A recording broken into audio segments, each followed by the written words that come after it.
Well, we are heading down to London Sale. I have my brother with me, James. I don't get to spend much time hanging around with James. Probably a good thing.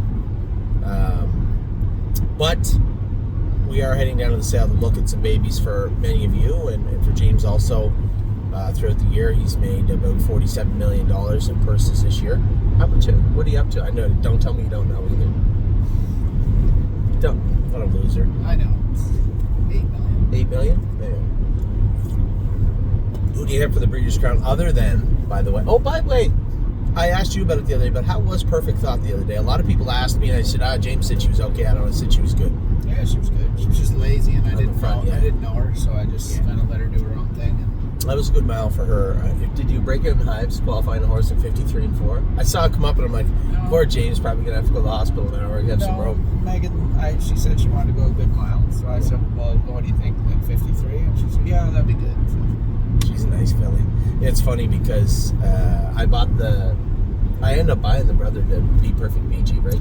Yeah, Tony told me that. Yeah. I was surprised he didn't like him or what. He was a good-looking horse. I think he said he was the underbidder. Oh, was he? Yep. He was a good-looking horse, but he wasn't Mickey, and I don't have much information to go on with regards to Mickey because I didn't have many of them. And it's funny because one of our clients was to the left of me, who has a lot of horses, and said he didn't like the Mickeys. He said they were feast or famine. They were either really good or really bad, and there didn't seem to be a whole lot in the middle, which I had zero information on, but when I looked to the right, Scotty was there, and I said, what are your thoughts? He goes, I actually like them. So do you drive many of the Mickeys? I know obviously he's Pennsylvania bred. You don't see many of them, but I qualified one that I really liked 4 years ago. Her name was Sylvia Hanover. Oh, that's right too. She's a Mickey. I'm pretty sure she's a Mickey. You're 100% right. She is a Mickey. So what happened? I booked off her the next. You booked off her. Yeah. Mark was right though. He told me. He said, "I think she's pretty good." You're like the guy who tried out for the Beatles and just didn't think they were going to make it. Yeah. Oh, who cares? The one I booked offer for though made $12,000. So. That's even better. Who was it? Do you remember? I know you do. Pacing called the Gallucci's. I can't remember his name. Listen, I don't mean to laugh at you, but put yourself in my shoes. It's a pretty funny story. Right?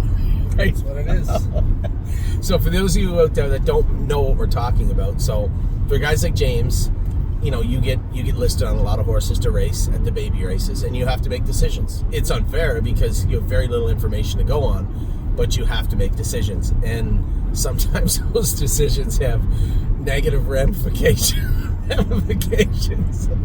So Sylvia Hanover was James's drive for one start until he booked off her. One qualifier. Did you ever sit behind her again? Nope. But to be fair, anyone that's watched her race, she's very lazy. Probably not your cup of tea. Oh, you just thought she was lazy. I thought, oh, she just kind of did it, whatever. Turns out when you ask her, she can put it out. She can put it together. I think she won her first lifetime start in a leg at like the not pure ivory, whatever the pace. Yeah. I think it was like 51 flat or 51 and 1 or something. And you thought to yourself, "Good, this colt's pretty good though that I got."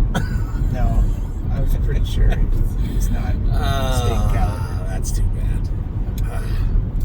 Anyway, so they always be Mickey's. The colt, it was one of the only horses. Lexington was really weird this year. I know you don't pay a lot of attention to the sales. I had said to James, James is like, if we were in baseball, he gets to be the star player and sit in the dugout and chew tobacco and sunflower seeds and scratch himself. I have to dress up, and I'm in the head office, right? I'm a GM. So, when it comes to the horses, I have to focus on the yearling sales and training the babies down, and then, James just has to, he likes the babies too, but has to jump on and go with them. And although we don't always see eye to eye on training the babies, I categorize it as, or I look at it as, he's the guidance counselor, I'm the gym teacher. He wants to talk to them about their feelings, and I want them to do push-ups, and that's just about how it works out in the barn. So, at the end of the day, listen, we all want the same thing. We want good horses, and we thought, you never know, but we thought that Perfect Thought was a good filly from day one. She was always one of our best trainers. I know I qualified her in middle of June, in 54, I think, half and 54 and a piece with her. And I think you and I had a conversation after that, and you weren't very pleased with the qualifying mile. But she just, I thought we were getting her ready for New Jersey. I didn't want to send her to, in a perfect world, you qualify in 58 3 weeks before the race. You go, you baby racer, you race her start, and then you're into your stake season. Well, she was bumped right up against the New Jersey sires, and I thought she qualified well, and she's been a good filly through. It's weird because the New Jersey scene, they're so scattered, the stakes, right? So she's had big gaps in their schedule, much like Time Is On My Side did when he was 3.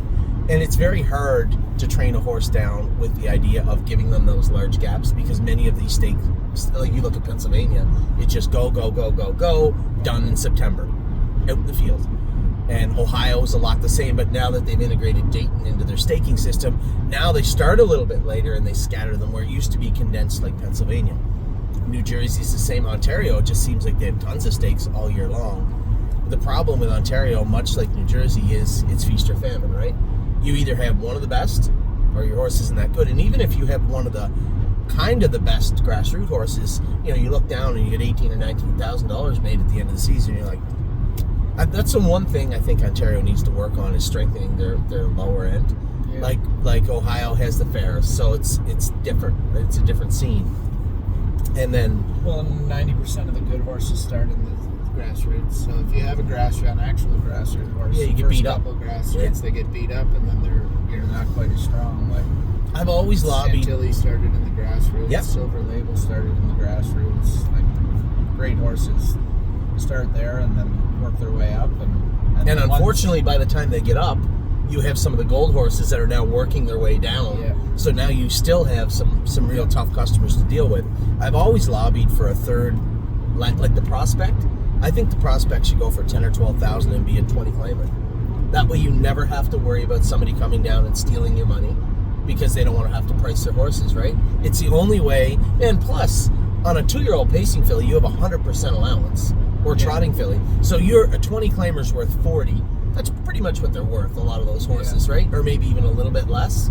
Well, nobody's going to claim them, and no one's coming to take your money. And I just thought that was the best way to do it. Yeah, you might be right, because a lot of the ones, because it's like I said, a lot of the gold start in the grassroots. Well, now a lot of the grassrooters are, if they think they're pretty good but not quite good enough for the gold, they'll start with the Prospect. Right. And then what do you do with the Prospect horses? Nothing to do. I guess they race them just conditioned, 2-year-old conditions. A perfect example is that little horse we had, Lifting Legend. Not a great horse, but people forget that little red horse that we have. I keep forgetting his name. The Resolve Colt. Yeah. So Resolute Bay. Resolute Bay. He was an okay.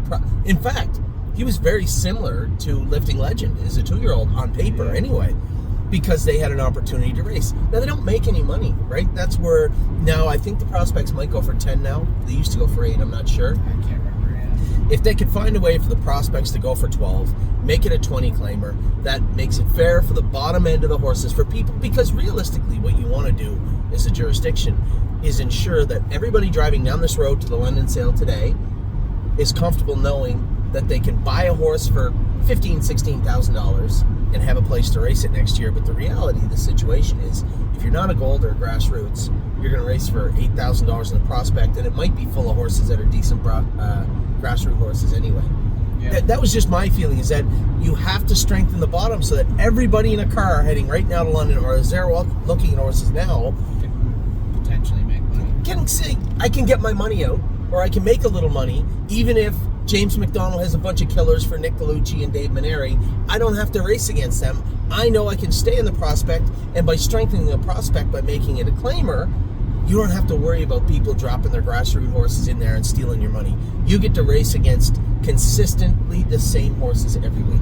That's how I've always thought of it. And Ohio's different because you have the fairs, where the fairs might race for $7,000, $8,000. There's like a million of them. There's like 12 legs or something. More than that. Like, you would have to, for you to make the grassroots final for $50,000 at the end of the year, and the final goes for $50,000.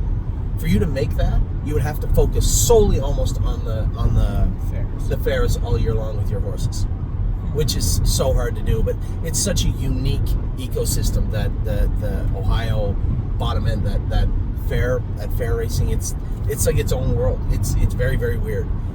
You'll see horses come up and they'll have like 32,000 made and 15 starts at the end of the year, and they're like, where? I've never heard of this horse in my life. Well, because it's never raced at Scioto or Northfield. It's been on the fairs all year long. And I know that this year, the last 2 years, we kind of got away from the fairs, and it's going to be brought back under popular demand next year. And I know the fairs, you know, Amy looks at the fairs, she says danger, but I look at them, I love them. I love the fair race. You say candy apples. I say deep fried Oreos and a little bit of corn on the cob. I love the fairs. It's fair. It's awesome. Well, you should like the fairs. Well, you didn't do much driving in Charlottetown, but you still did.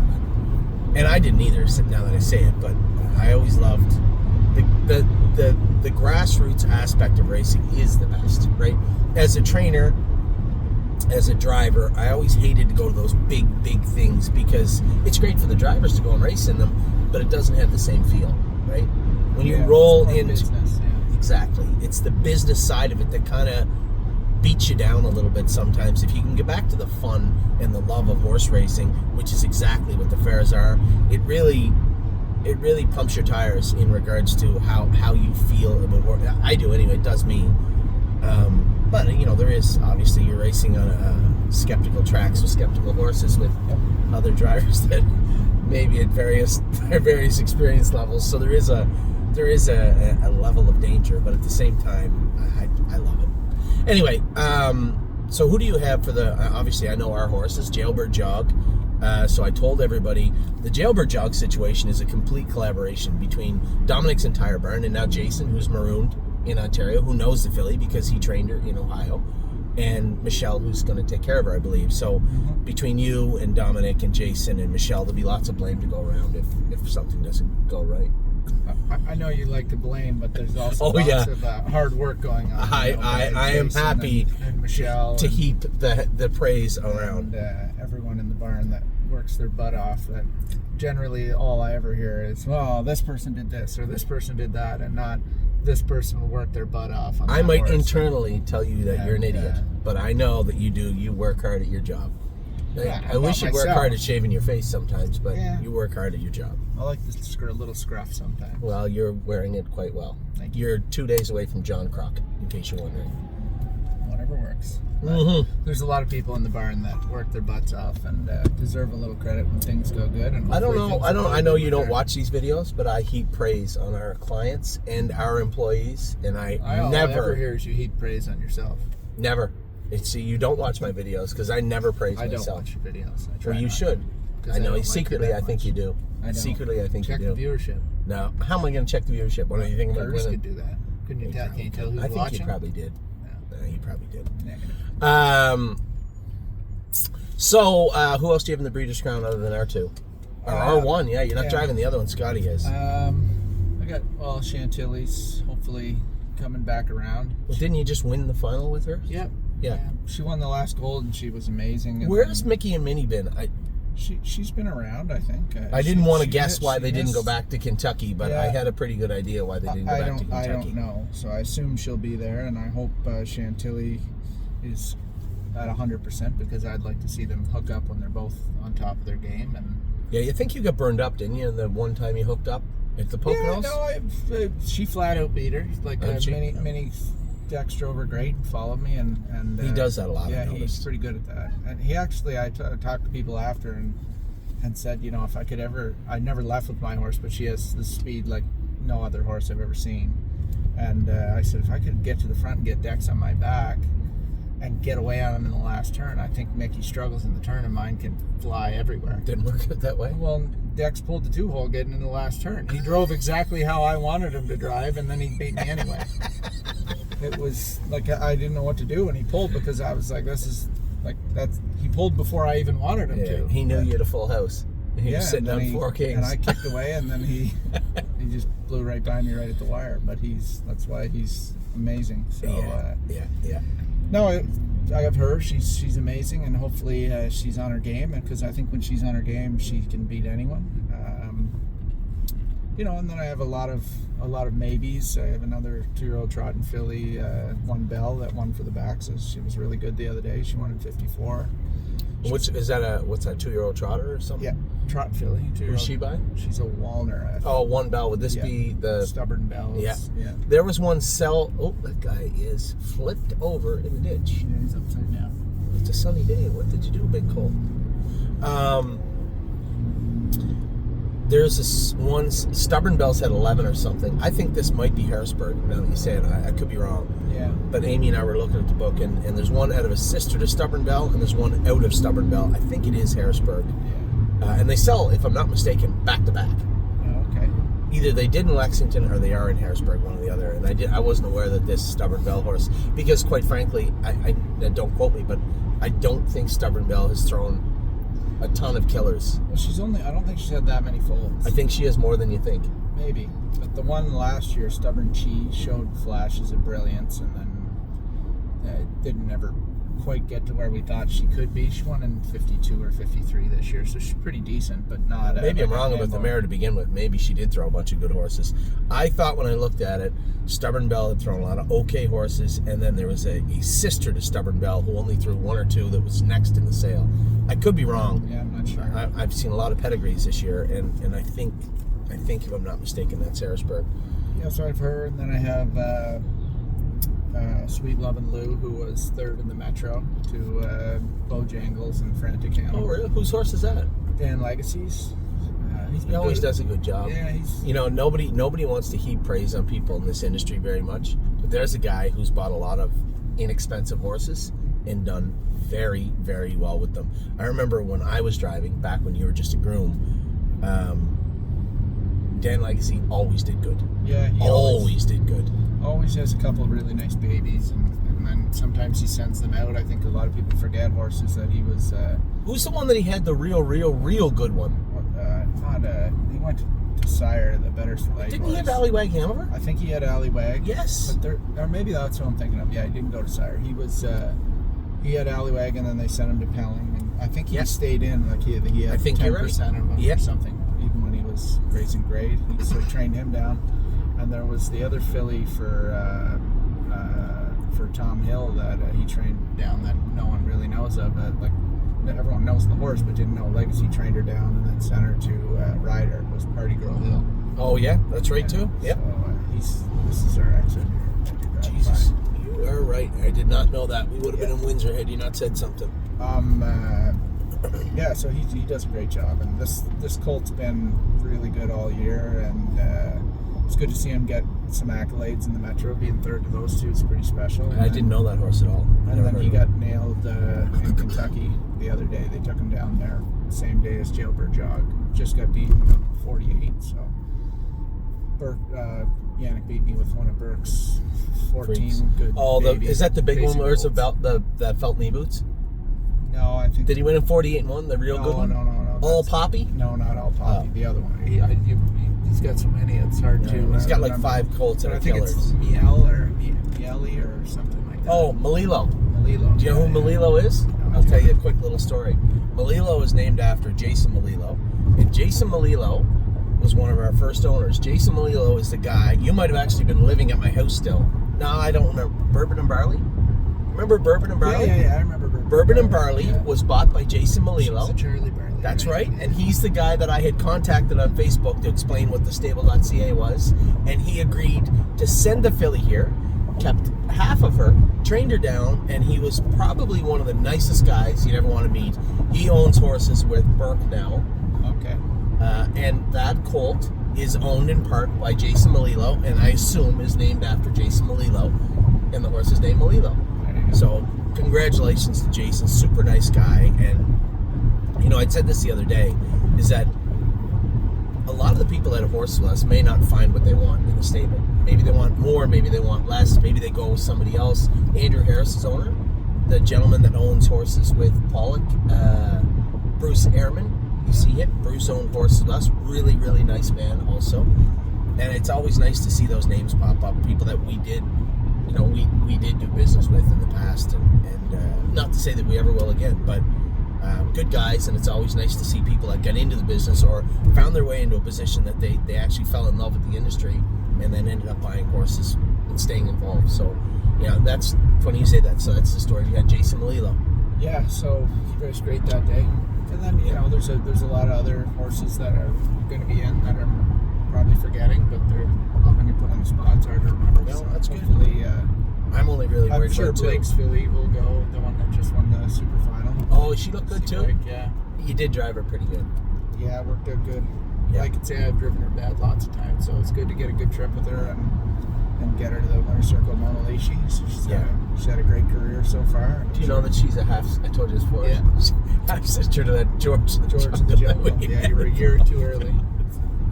George just had been better. I would have went back in for his sister. I just needed George to be a little bit better, and I would have went back in for his sister. And George had his issues. Yeah. Everyone liked George. George a likable horse. Yeah. So, yeah, well, that's good. That's good. I'm coming over here next weekend, too. I told Dom, I don't know whether you guys want to train Drebin. I know how everybody likes to nurse them on nipples over here. So if you want to train Drebin for the qualifiers, I said to Dom, I'm not thinking of bringing my helmet over. Yeah. So I don't know that I'm going to, but I am going to be here. Do we still go left here? I go straight. You go straight. People go left. So. Yeah, I always used to go left, and then I remember they used to do construction on the road up here, and you couldn't get through, so I stopped. Yeah. I haven't been here in a long time. I bet you I haven't been here in 6 years. Yeah. And I haven't been, no, maybe 4, but that would be the last time I was here. It was right before the sale. But yeah, I'll probably train Drebin on.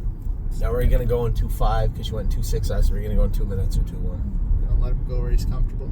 Well, that's a good answer. I'll ask him about his feelings first. Okay, you ask him about his feelings. Save me asking him to do some push-ups. All right. So that's the Breeders' Crown and Drebin. Now today we're down here looking at horses. We did buy the Highland filly. Looks really nice. You're gonna like her a lot. She's a sweetheart. She's not hot. She's not quiet. Nothing bothers her, and she trots as square. I'd be concerned if she was hot. It's only. Well, they can get a little warm sometimes. Oh, I know. They can get a little warm, but she is not one of them. She is an absolute sweetheart on the track. I think Amy jogged her yesterday, if I'm not mistaken. Doesn't do anything wrong. So that's Highland Fire and Ice, the filly. We've obviously broke them all and been going with them. I'll probably get a video for you guys at some point, maybe before we go to Harrisburg. But Lexington, the only downfall this year so far at the yearling sales was the Ohio sale. People have been a little slow picking up all the shares of the Ohio breds. They will, but Lexington was like boom. They were almost all gone. The expensive, it's so weird because everybody wanted the expensive horses right away. Now the one thing we have not got was a high-end pacing colt, and there's a number of, and now that you say it, one of my favorite horses on pedigree and video in the Harrisburg sale thus far to me was a Stay Hungry.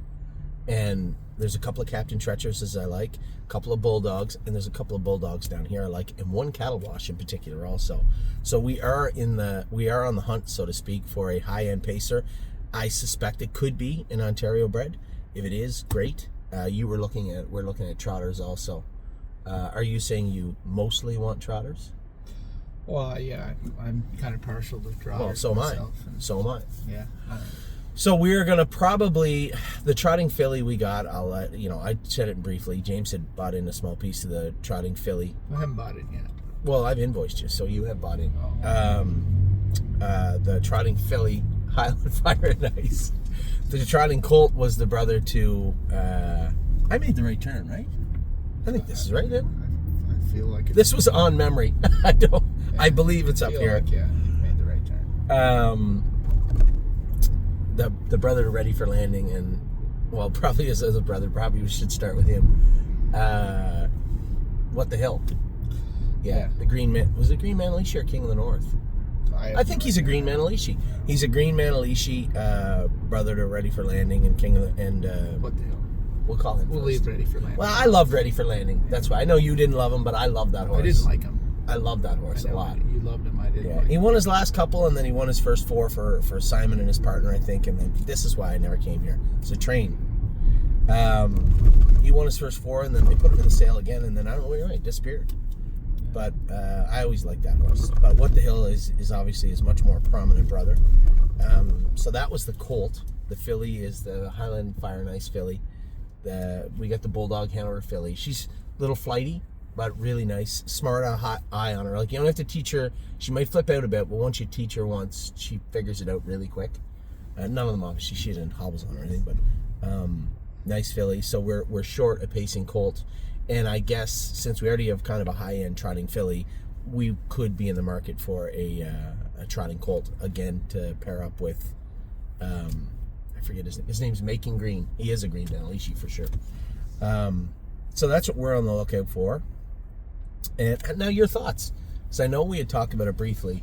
Because I follow the stable. If I'm not doing videos, I'm trying to do stuff with my family, or I'm watching our races. I really don't watch a lot of other races. If we're not in them, I might stay and watch the race if you're in the race or Mark's in the race, but I don't really watch many races otherwise.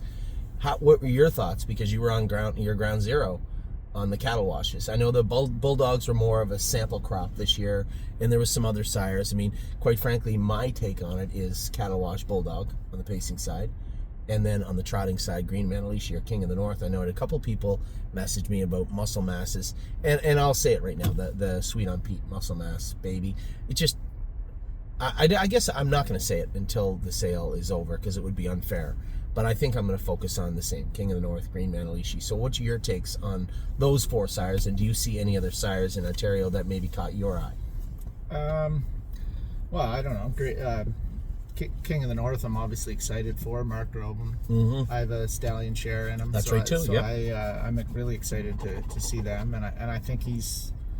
You never know with breeding. Breeding, it's pretty fickle. You think they're going to be amazing. That's sometimes they're not great sires. Do you still have the tactical landing one that I bought you?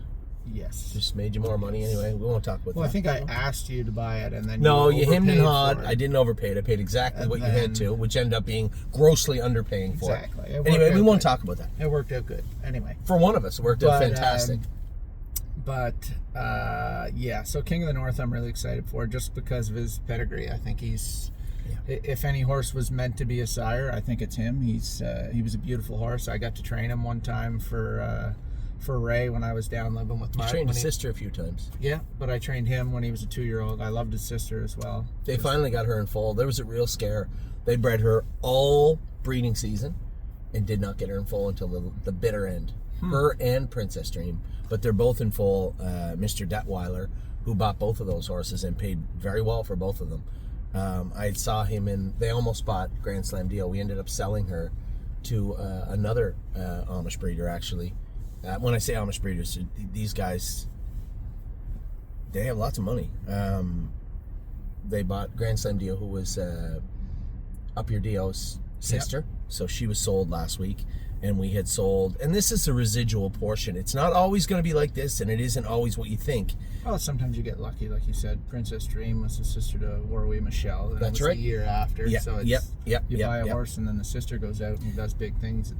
We made a little bit of money, but that was not both of them actually. Yeah. But there's that safety net that you believe is there when you like Highland Fire and Ice, right? Yeah. There's a King of the North sister to Highland Kismet, and I didn't realize this until after the Hambletonian. We trained Highland Kismet's mother. Yeah. And was a very, very nice filly. So and the front of my car that I dinged up here was going to look at Highland Fire and Ice.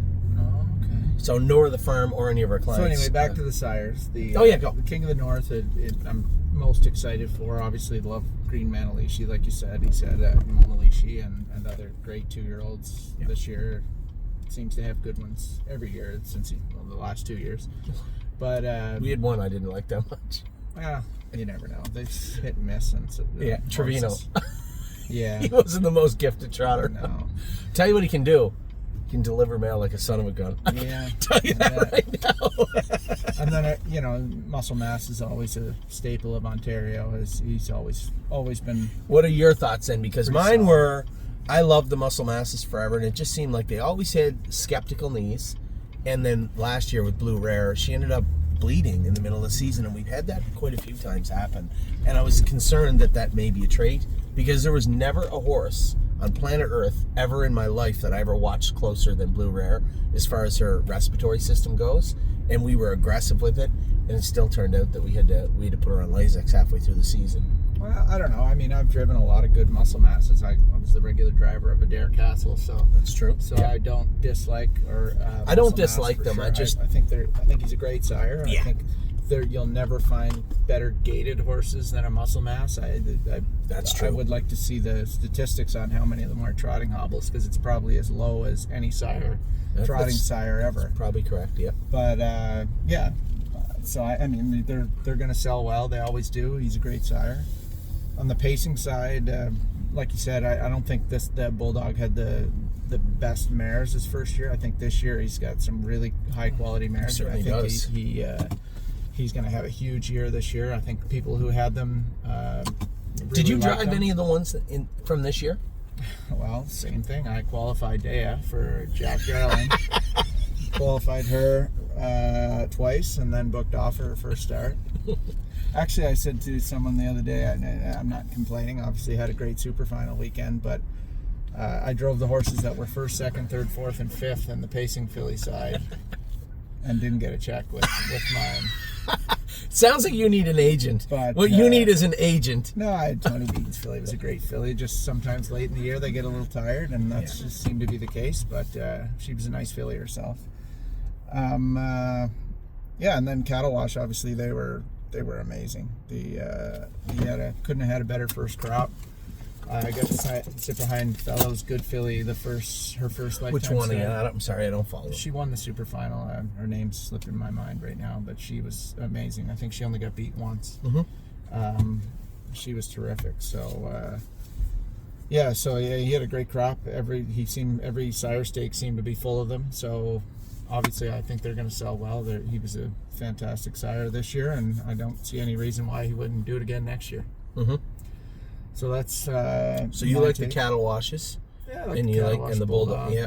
Pretty hard to beat Better's Delight. I know. I was going to ask you, is there a sleeper in the sire department in Ontario? Because to me, it just seemed like those two were almost the cutoff of what we were looking for. Well, I mean, I always think of a horse like Big Jim. I mean, I know he doesn't breed a ton of mares, but I did have a Big Jim circled in here now that you said it. I drove Chantilly, Prohibition Legal, and so much Chantilly's more. a Big Jim? Yeah. I did not know that. The three best Big Jims probably ever. I drove all three of them. So I mean, I'm a little partial to them myself. We had a couple, but they weren't sound, but they weren't built to be sound. Yeah. And I think that comes down to, a lot of our clients we talk about all year. I talked about last week about when we look at a horse, right? You look at conformation, breeding. All these things are indicators of what you're looking for, but the thing that you can't measure is heart and desire. No, right? exactly. You can't measure that. So, there's been tons of horses as gifted as so much more, but you'd never find one tougher. And that's the whole thing, is that you can't quantify that. There's no algorithm. There's nothing. There's not even a vet that can measure. You can't measure horses' lungs or hearts. You can't see that training down. You can't see it sometimes until you get to the gate. Yeah. Horses that I hated that weren't great. Well, a horse like Austral Hanover. Name one horse we hated more training down than Austral Hanover. Yeah. He was a terrible animal. But by the time he got to the races, by the time we got 4 races in, he was probably one of my favorite horses to drive. And he didn't make $1 million or win trophies, but he probably made $200,000 and won a bunch of races and did very well for us. Yeah. And those are the types of horses. Everybody wants a Chantilly, but along the way, you got to have that supporting staff in your burn. You can't have one great horse and a whole bunch of overnight mediocre condition claimers. You need to have a strong burn, and sometimes along the way it's important to have an Austral Hanover, and there's no way to find those horses. So the Big Jims, going back to what you'd said, the Big Jims that we had, I think looking back on it, maybe were a little small. Maybe conformation wasn't the greatest, and then they got lame, and then they were just no good. So I did have a Big Jim circled in here. I forget which one, but I'll circle back to that horse at and some on the point. trotting side, I would say there's a bunch in the sale. I'm kind of partial to my MVP. I haven't seen any. My favorite horse. That's right. My favorite horse in this sale is my MVP. Yeah, I haven't. We obviously haven't trained down any in a couple of years, but I mean. Well, they never got the mares. It's much like International Money. He never got the true chance that he deserved. But I think that's why you see more in this sale is because of Hasty's year. There was Hasty, DW's pointsman the same year. You're right. So then people jump back on him, and then maybe people are a little down on him again. But if you don't have the mares, you can't succeed. Exactly, I don't care what sire you are. It does not matter what sire you are. If you don't have support, and that was the whole thing. I think the Antonacci supported International Money a bit. Yeah. But truthfully speaking, I don't think there's ever been, obviously between Tactical Mounts and Jailbird Jog and the other tactical landings we had, Tactical Landing would probably be one of the best sires that has been for our barn. But when you look at the numbers across the board, what we paid, what we made, how the horses were, how I thought of them, international money has done nothing but good for this barn. I had bought an international money sister to Jujubee in the Lexington sale. Now, there's a funny pedigree, because if you take Jujubee out of that pedigree... Pacing bred, wasn't she? No, Jujubee? No, she wasn't. I think that was... The Jailbird Jog is. Yeah. That's Western Terror, and Jenna's Beach Boy in this third dam of that mare. Oh, yeah? Yeah. I didn't know Well, her mother's sister is by Western Terror. Her mother's sister, is by Western Terror, and through the horse Don Finucci Zet that raced in the Elite Lap. Yeah. So there is, Steve and I was talking about this. I didn't realize the third dam was by Jenna's Beach Boy. I thought over beside where Don Finucci Zet was, there was some Western Terror, but actually the third dam of hers is a Jenna's Beach Boy. So there's a lot of that going on this year. But yeah, so winner. Yeah. Yes, yeah. So Jujubee's sister. If you take Jujubee out of that pedigree, it's not strong, but that's easy to say, but you can't take Jujubee out of the pedigree, right? So this is a big, beautiful filly. She's in international money. I think we paid like $42,000 for her. The international monies never bring a ton of money, but they are, by my own estimation, the epitome of the working man's horse in horse racing. They work hard, they race good, they're likable horses. They're not the easiest ones to break all the time, but and as you were saying with my MVP, it didn't really hurt anybody. Didn't hurt us anyway. Well, that's when I was so happy when too. I bought Hasty. Or when bought Hasty. When you bought Hasty. Okay. When I bought Hasty Bid and then passed you the ticket of Hasty Bid, yes. But the only reason we wanted to get an MVP, we were looking for an MVP that year, because you had so many in Ohio that we liked training down. Yeah. You are right. I forgot all about that. We had a lot of good luck with my MVP in Ohio before you went to it. Lady and My Jazz and My Jazz got a foal this year. Her first foal is by Quattro de Julio. Yeah. And we're breaking him right now. His name's Lou Armstrong. He's a nice colt, and she's actually as a Captain Corey. It's funny how this game is. Yeah. So it's funny how this game is. Last year, I said to Amy, Captain Corey can't lose. I can't think he's going to be a loser. I pushed all in. We bred 7 mares to him, and 5 of them got in foal to Captain Corey. Oh, wow. We have 5 weanlings. Globetrotting has a weanling by Captain Corey this year. The Donato Hanover mare, Path of Totality, has a weanling by Captain Corey. So does My Jazz have a weanling by Captain Corey. We have 5. I think I told you this before, but Yannick, everything he does comes out smelling like roses. Oh, I know. But money, it's like you. Money comes to money, right? Except for this one particular time. He had a share in Captain Corey, and I think they were selling for 30 there. Not much. In the spring. Somebody just sold one for 30 in the spring. And I think he saw that and he said, if I could get 30 for mine, I'd be pretty happy. He put it up, and I think he got 33, and he was pumped. And they just sold 2 for 135. 130 they went for. Which is weird, because usually the way you measure breeding shares... No, we don't. We got a horse to look at. Mine's not until like 40. It's 11:30. Hold on. Just 1 second. So, when it comes to breeding shares, it's usually 3.5 times, the way it was explained to me. Yeah, you want to get out in 3.5, 4 years. 3.5 times the market value. Even if, now I'm told that Captain Corey is going to 15, right? Mm-hmm. That's what I've been told by a pretty good source. If Captain Corey goes for 15, his stallion share should still be around 45 or 50, maybe 55 or 60 at the most. I think you're mistaken, though, because I think you want to get your money back in 3.5 to 4 years on a new sire. On a proven sire. Well, you're talking Wallner's a little different. No, I know, but even the Wallner sold yesterday for 2.25, and I think Burks bought it, if I'm not mistaken, 220. Well, you were just praising my tactical landing share. So the year you bought it was 88. 82. We gave 82. 82. Made more than I thought it did. And his stud fee was 12 at the time. Yeah, but I think it's since gone to 25. It's 25 now, but that's why I'm saying, like, on a new sire, you want to get your money out in 3.5, 4 years. But on a sire that's doing well right away, I think it's not the same. Because I think everybody knew he was going to 25, which would actually 3.5 would make him 75 plus 12, make it 89, and I got it for 82. That's why I thought it was a good deal. But that's still saying, at the time, he wasn't worth the 25 just yet. It looked like he was heading in that way, because you can't buy Wallners, and the Wallner, even as an 11-year-old, the Wallner brought 220 to one of the more frugal horse people and buyers in this industry. Paid 220 for a Wallner. That puts him at 4+. Yeah. I'm the only guy that ever lost on the Walner because I paid up Yeah, front. I remember. 50 grand. Yeah. Yeah. So, but Walners, you can buy a Walner breeding for 50,000 up front, right? Yeah. So that would be 4 times, but that would be the top of the heap, right? Yeah. When you're looking at Captain Corey, even if you say he's 15 headed to 25, $135,000. There's something up with that, and there's 2 of them that sold. Yeah, but There's I think something it's just up, he's a young sire. I could have got 2 of them, and people are thinking he's I could have got 2 of them for on the 28 or 30 high trajectory 2 years ago, and I didn't. But I did get the weanlings. I'm not going to complain. We did get the weanlings. Anyway, we do got to get going. So now you guys have met my brother, obviously, but you know James. What's up? What's up with him and coming into the Breeders' Crown? You see that Corey McPherson broke my track record? I did. I was glad for him. He's such a good kid. He's a nice guy. Yeah. People forget, I told everybody, remember the year we had you and Corey, and it was quite the crop there. I had you working as a caretaker. Jason Ryan, Corey McPherson, and Mark Campbell. Yeah. All there at the same time. So, there was a bunch of us, yeah.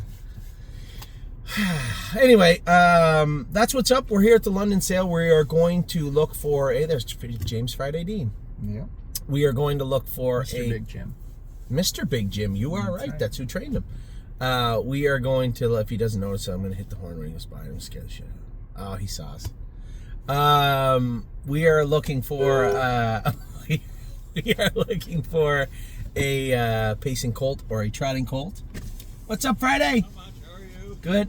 Hey, Just finishing a video. We here. were just doing a video. We were talking about Big Jim, and you're Mr. Big Jim. Yeah, I am. You're bigger. You're a Mr. Bigger Jim than the last time I saw you. Oh, God. Things are good, eh? Everything's all right. Oh, that's good. Yeah. That's See you good. in there. You? Everything's good. Good. All right. Well, we'll see you in there. Yeah. All right, man. Take care. Yeah, you as well. One of the nicest guys you ever want to meet, eh? Friday. Pretty tough to Anyway, beat. that's what we're after. I'm after a pacing colt. James is trying to talk me into a trotting colt, but it's not going to be hard to talk me into it. That's what's up in London today. We have Harrisburg coming up soon. I'm in Northfield Park tonight. James is going to get a ride back with Jason because I realized when I put it in my GPS, I'm actually, because I'm in London, I'm going through Detroit. So Northfield Park for me tonight. What's today? Today is Tuesday? We're back here Thursday afternoon, and I'll watch Dreb and Train on Friday with the guidance counselor, James MacDonald. Anyway, take care, everybody. Have a great Tuesday. Follow along because these shares will be up when I buy them. There's no Ontario bucket here.